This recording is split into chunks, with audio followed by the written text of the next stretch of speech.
The mortgage market could be on the brink of a collapse. Diana Olick joins us right now. She's got that story. And Diana, this is pretty concerning. What are you hearing?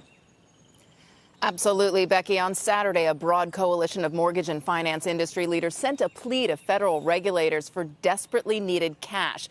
Requests from borrowers for the federal mortgage forbearance program are flooding in at an alarming rate. Services are granting those monthly payment deferrals with no questions asked as required, but the servicers still have to pay the mortgage bondholders.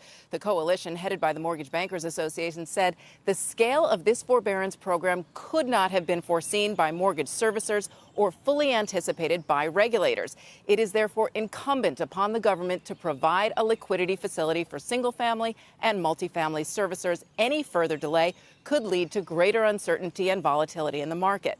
Now, I spoke with Jay Bray, CEO of Mr. Cooper, the largest non-bank servicer in the nation, with close to 4 million mostly government-backed loans.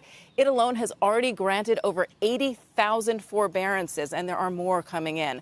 Bray helped regulators to set up the plan himself and was told there would be federal cash for servicers, but that never made it into the final act. He says without it, quote, there is going to be complete chaos. Servicers will go under, leaving even more borrowers in the lurch. Dave Stevens, who headed the FHA during the subprime crisis and was a former CEO of the MBA, said borrowers should have been required to show at least some proof of hardship, which they had to during subprime, and a liquidity facility for servicers is vital.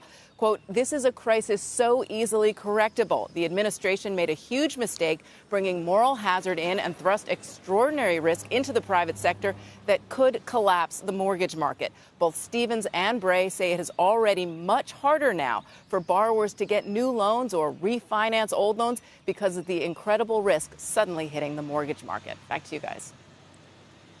Hey, Diana, this is a huge issue. I mean, I think what we're talking about is it makes a lot of sense to say people who have just lost their jobs because of the coronavirus and the economic shutdown resulting from that shouldn't have to pay immediately. They should get a pause where you can say, OK, we're not going to pay. We'll pick up with these payments as soon as everything comes back to normal.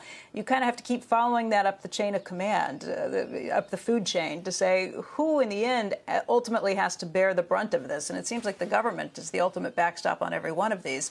Same thing with small businesses saying, OK, I don't have any money right now, so I can't pay my rent. So that kicks it up to the REIT, who says they need to get bailed out with this, too.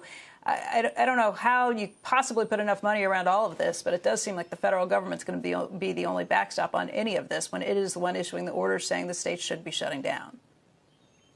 Right. And the system needs to keep on going. And you're right. Even Jay Bray said he didn't disagree. Again, he helped set up the plan for forbearance. He doesn't disagree that people should get that forbearance, that 3, 6, 9 months of payment, not holidays, but they'll pay it at the end of the loan. But it was interesting. I asked Mark Calabria, the head of the FHFA, last week what Fannie and Freddie were going to do, why they weren't providing this liquidity facility. And he said, well, if it goes more than 1 or 2 months, we might consider that. Well, how can you say it's not going to go more than 1 or 2 months? Borrowers are going to need this for several months more. He was saying he expected 2 million forbearances by May. Mark Zandi put that number at more like 25 million coming up over the next several months. So really, they are going to need this money coming in because you have to keep the mortgage system going, even if borrowers can't pay. Well, Fannie and Freddie, I think, have their own issues. Their regulator said over the weekend that if this were to go on for more than 30 or 60 days, and you saw more than 25% of borrowers ask for any forbearance like this, that they would be facing some big issues, too. Exactly, and that's why they need the liquidity facility. They need the government to step in. They're already doing that with FHA. Ginnie Mae is providing that liquidity. That was news on Friday, but really that's not the bulk of the mortgage market right now. And you also have private label, which is going to be, it's not a huge part of the market, but it's going to be in trouble as well. They need to start pumping money into the servicers so they can just keep the system going.